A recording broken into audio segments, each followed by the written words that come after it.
ये स्वादिष्ट और चटपटे प्याज के पराठे बहुत ही कम समय में आसानी से बन जाते हैं।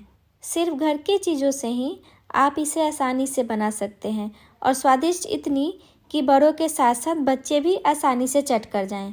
सुबह के भागम भाग में बस 10 मिनट में ही आप इसे बनाकर रेडी कर सकते हैं। तो देर किस बात की है, चलिए शुरू करते हैं इसे बनाना। हाय एवरीवन, सीमास कोजी किचन में आपका स्वागत है। यहाँ हमने लिया है 2 कप गेहूं का आटा, आधी छोटी चम्मच नमक, 1 चम्मच कसूरी मेथी, आधी छोटी चम्मच अजवाइन।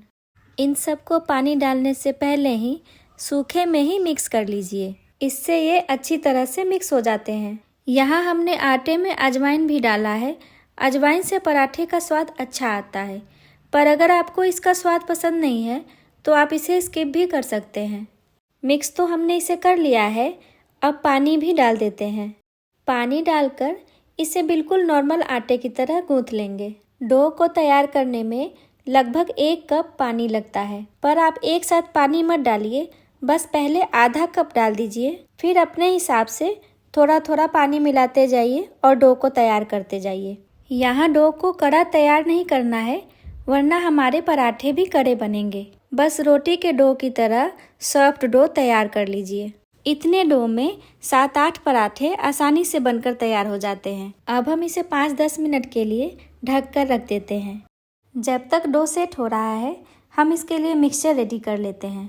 एक कटोरे को लेकर उसमें 2 कप बारीक कटा हुआ प्याज डाल दीजिए। फिर इस कच्चे प्याज में ही हम डालेंगे आधी छोटी चम्मच भुना हुआ जीरा पाउडर, आधी छोटी चम्मच धनिया पाउडर, 1 छोटी चम्मच आमचूर पाउडर, काश्मीरी लाल मिर्च पाउडर आधी छोटी चम्मच। अगर मिर्च पाउडर काश्मीरी नहीं है तो फिर 1/4 छोटी चम्मच ही लीजिए। आधी छोटी चम्मच गरम मसाला पाउडर, 2 पिंच हींग, आधी छोटी चम्मच हल्दी पाउडर, 1 छोटी चम्मच चिली फ्लेक्स। अब 1 चम्मच से इसे अच्छी तरह से मिक्स कर लेंगे। हमने इसमें अभी नमक नहीं मिलाया है, नमक हम इसमें भूनते वक्त डालेंगे, क्योंकि नमक डालने से प्याज पानी छोड़ना शुरू कर देता है, इसीलिए हम इसे भूनते वक्त आखिरी में डालेंगे। 2 कप बारीक कटे हुए प्याज में अच्छी तरह से स्टफिंग हो जाती है, पर अगर आपको स्टफिंग कम रखनी हो तो आप 1.5 कप बारीक कटा हुआ प्याज लीजिए। मसाले को हमें कम नहीं करना है, बस प्याज 1.5 कप कर लीजिए। यहाँ हम भूनने से पहले ही सारे मसाले इसलिए मिला रहे हैं क्योंकि भूनते समय डालेंगे तो मसाले डालने और मिक्स करने में जितना समय लगेगा उतने में प्याज पानी छोड़कर गीला हो जाएगा।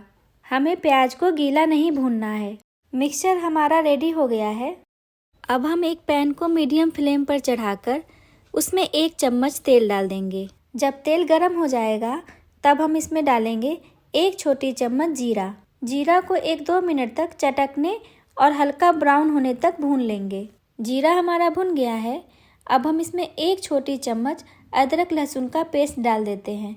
इन दोनों को अगर बिना भुने हुए प्याज में मिला देंगे तो इनका कच्चापन बैटर के स्वाद को खराब कर सकता है, इसीलिए हमने इसे मसालों के साथ नहीं मिलाया था। इसे हम गोल्डन ब्राउन होने तक भून लेंगे। ये भी भुन गया है। अब पहले फ्लेम को हाई पर कर देंगे, उसके बाद इसमें डालेंगे प्याज वाला मिक्सचर। साथ ही हम इसमें 1 छोटी चम्मच नमक भी मिला लेंगे। हाई फ्लेम पर बस इसको हल्का सा रोस्ट कर लीजिए, ज़्यादा पकाने की ज़रूरत नहीं है। जैसे ही तली में पानी की बूंदें दिखने लगे, गैस को तुरंत बंद कर दीजिए। गैस को बंद करने के बाद इसमें 4 चम्मच बारीक कटा हुआ हरा धनिया मिला देंगे। पैन अभी भी गर्म है तो प्याज पानी छोड़ सकता है, इसीलिए इसे एक प्लेट में ठंडा होने के लिए निकाल लेते हैं।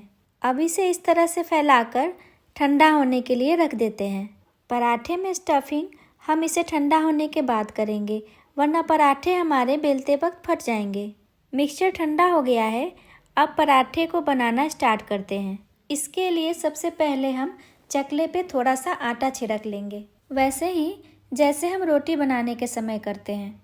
फिर रोटी से थोड़ी बड़ी लोई लेकर उसे इस तरह से अंगूठे से दबा दबा कर एक कटोरे जैसा बना लेंगे। फिर इसमें 1 से 1.5 चम्मच तक स्टफिंग डाल देंगे।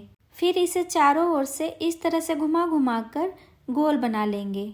बस इसी तरह से स्टफिंग को अंदर करते जाइए और चारों ओर से गोल घुमाकर इसे बंद करते जाइए।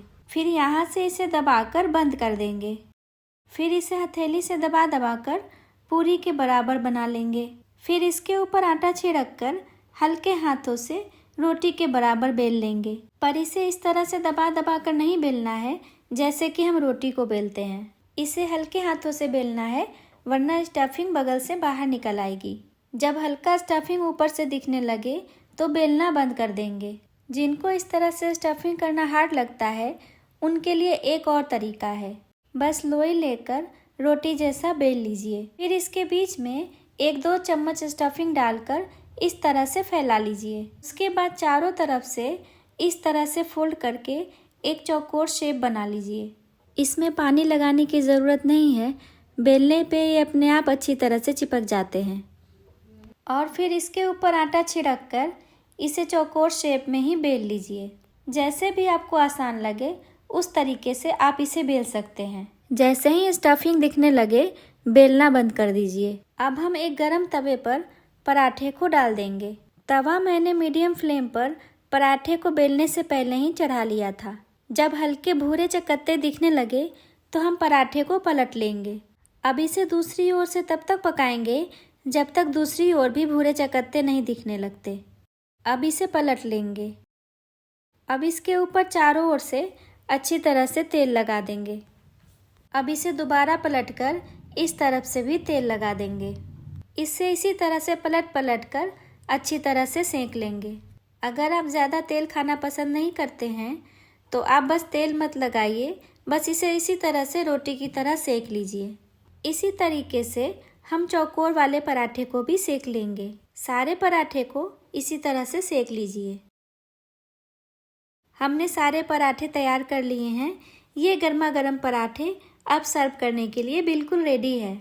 इसे दही, सॉस, चटनी, मेयोनी जिस चीज़ के साथ चाहें सर्व कर सकते हैं। है ना इसे बनाना बिल्कुल आसान, और घर की चीज़ों से ही आसानी से तैयार हो जाता है। और ये इतना स्वादिष्ट बनता है कि रोज़ ही इसे खाने का मन हो। अगर आपको कुछ फटाफट टेस्टी बनाकर खाने का मन हो तो आप इसे ज़रूर ट्राई कीजिए। आपको ये रेसिपी कैसी लगी मुझे कमेंट करके बताएं, और अगर पसंद आई हो तो लाइक सब्सक्राइब करना ना भूलें।